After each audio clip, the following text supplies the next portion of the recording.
All right. Welcome back to the GSMC Wrestling Laureate Podcast, brought to you by the GSMC Sports Network. I'm your host, Eric. If you recently just tuned in, we talked about WWE Monday Night Raw review. We also talked about our WWE NXT preview. So make sure you check out those videos on YouTube as soon as this telecast, gets off the air. Now we're going to move into our why Cody Rhodes needed two Royal Rumble wins. Of course, remember to hit up the tips and donations link at the GSMCpodcast.net. Your word and your voice goes such a long way. So don't be shy to hit up that chat at the GSMCpodcast.net. Really does help the show. And don't be too shy. So let's go ahead and do it. So why Cody Rhodes needed two Royal Rumble wins to finish his story. Obviously, it's kind of tricky. There's so many kind of factors that kind of come on it, kind of play on into it, but here we go. So Cody Rhodes had become the first ever back-to-back Royal Rumble winner since Stone Cold Steve Austin did it back in 1997 to 1998. Roman Reigns had 4 years of dominance, absolutely. 1,316 days as your WWE Undisputed Champion. Um, it's the fourth largest reigning world championship in WWE, and he did it as a heel. Vince McMahon absolutely loved Roman Reigns, and he was doing it to the point where he was forcing it down people's throat. People hated Roman Reigns. People hated him. It was unbelievable how so many people when he was wrestling in matches and stuff like that. And they'd be like, and the WWE universe would chant like, "This is boring," or "Roman sucks."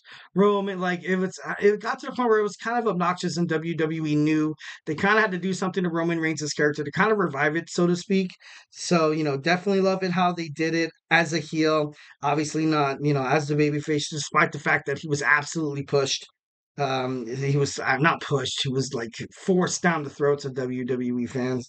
The biggest storyline, the bloodline, that's the bloodline. That's a storyline that will not ever kind of be touched again. It was genius. It was perfect. It was perfectly timed.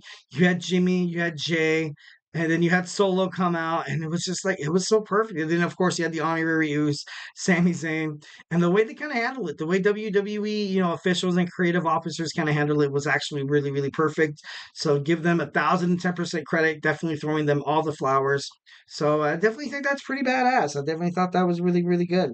And of course, something that you have the bloodline, you have Roman's reign, and now you have the Inoue family. The Inoue family, the largest dynasty within professional wrestling. That's something you cannot ignore.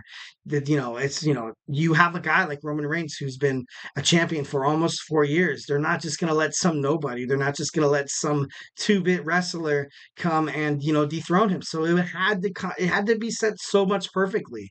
It had to be patient. It had to be something that's out of this world for it to kind of set up, for it to kind of be perfect. So definitely think that as well. Cody Rhodes also left the WWE in 2015 after bad bookings and horrible creative choices made by WWE. Um, Along with the Young Bucks, he founded AEW. Rhodes will never return to WWE, which was exactly what a lot of people thought. I definitely thought, definitely what I thought. One of those things where, where you kind of have to sacrifice ego for something you ultimately want. And Cody Rhodes wanted to prove his family, wanted to show that, obviously his father, who never accomplished winning the WWE title, wanted to show it could be Rhodes. Wanted to show it could be Cody Rhodes, and it could have been a Cody Rhodes 1,010%.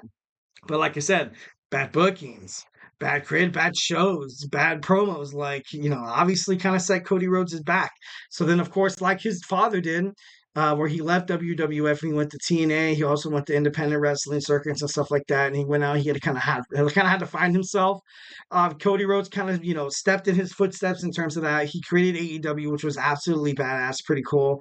I think it should be cool if Cody Rhodes goes to AEW once in a while. I think he should have been probably in his contract. But obviously that's me. Shockingly, he had his return on WrestleMania 38. He fought Seth Rollins. I think he actually injured his right shoulder against Seth Rollins, or then he was out once again. And there was a lot of speculation, especially from WWE fans like myself, that kind of thought, like, why are you bringing this guy back into the WWE? He left. He's injury prone. He's old. He doesn't have it anymore. And then Cody Rhodes came back and he shocked the world, man. It's kind of cool. 2023, he won the Royal Rumble, WrestleMania 39 in SoFi Stadium. People witnessed Cody Rhodes fail to dethrone Roman Reigns, obviously thanks to a couple of interference, but we're not going to get into that. He won the 2024 Royal Rumble. That's back to back. Then he was expected to kind of finish the story after that. But there's so many speed bumps. Him winning the Royal Rumble in 2023 and defeating Roman Reigns would have just been so soon. Would have been so soon. I think WWE fans kind of would have saw through the BS and be like, all right, like we get I feel like Roman retaining would be better than giving Cody Rhodes a shot, especially when he just came back to WWE about, like a year ago. Like this guy was, like I said, he was injured by Seth Rollins, and then he came back, and then he won the Royal Rumble, and now we're supposed to offer him with open arms. A lot of fans probably did back Roman Reigns. There was probably fans that backed Cody Rhodes as well, but Roman Reigns' title run, obviously, very, very infamous.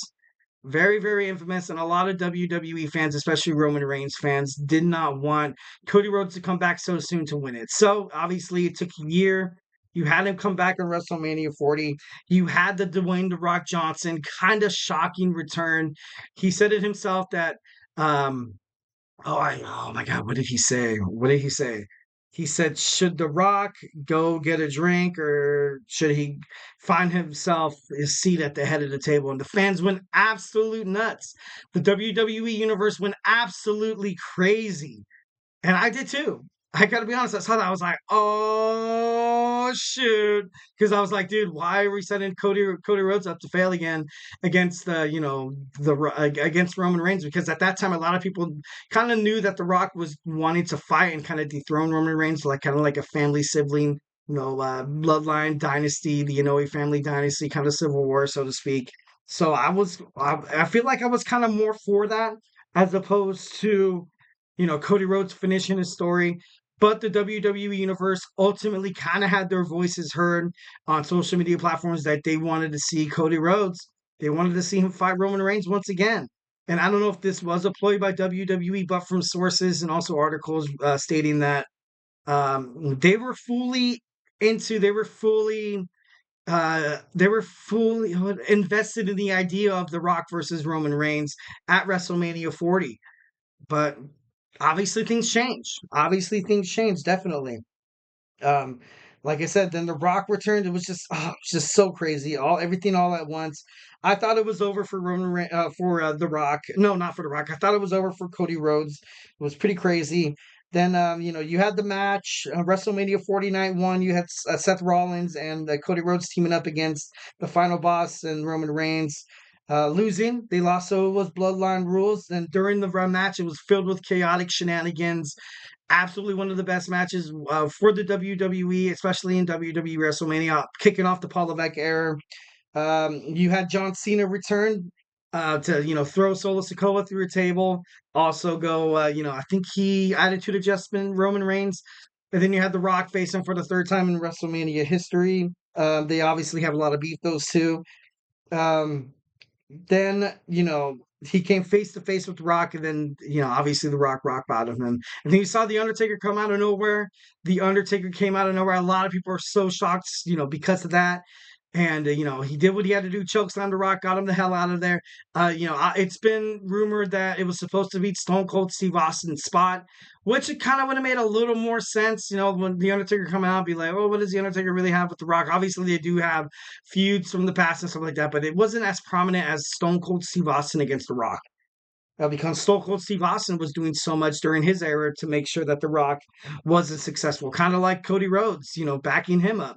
Being like, look, I don't want these, the Inoue family. I don't want The Rock, Roman Reigns, or whoever to be as successful. That of course that's the storyline and stuff like that. But it would have fit more or less for Stone Cold Steve Austin. But we got the Undertaker, which was an absolute shock. So I'm happy. I'm definitely happy. We love the American Nightmare. We love the American Nightmare because of his self-built image. Also, definitely the American Nightmare legacy will go on. Rhodes was, oh, surprisingly, he was over Dwayne The Rock Johnson. A lot of fans really wanted Cody Rhodes to finish his story, which was shocking to me. I remember hearing that. I was like, dude, that's stupid. Dwayne The Rock Johnson brings in so much more marketable. Obviously, he comes from, Hollywood. He comes from the UFL. He comes from TKO. Like, why would you not want to see this like kind of happen before you? And whenever The Rock was, on TV in WWE, he was loved. He was loved. The WWE universe absolutely loved him. That's why when he took the heel role, a lot of fans hated it, but they cheered for him. They cheered for him. They did not want Rocky to be a heel, but they're like, you know what? We have Rocky here. We're still gonna. It's kind of like you can't have your cake and eat it too, because they wanted Cody to go on to finish the story, but they also loved the idea of the Rock in professional wrestling. So it was hard. It was hard. You kind of had this constant battle of the final boss and the American Nightmare. So, absolutely kind of crazy. Cody Rhodes did it. He won the championship at WrestleMania for the Undisputed Championship. He accomplished what his father couldn't do. And, kind of like something that I kind of compare it to. Obviously, I'm a cook at a senior living facility, but something I kind of like, kind of compare it to. Sometimes you marinate a nice piece of steak. And I don't know, stay with me on this. Don't get creeped out just yet. Sometimes you marinate a nice juicy steak. You just leave it in there, and the sauce and the seasoning and all of it just soaks it up. Like the WWE fans were like Roman, like Cody Rhodes, brought fans of Romans to him, brought fans of The Rock to him, brought fans of the Bloodline to him, and he's just soaked up. And the moment you kind of grill it, the moment you bring it to life, it just has the sizzle, and it was just so great. It was just so great. Definitely. So, guys, that was my third segment of why Cody Rhodes needed to win two Royal Rumbles to ultimately dethrone Roman Reigns. But now we're going to get into our fourth segment. We're going to get into New Japan Professional Wrestling Dominion results. So, hey, do not go anywhere.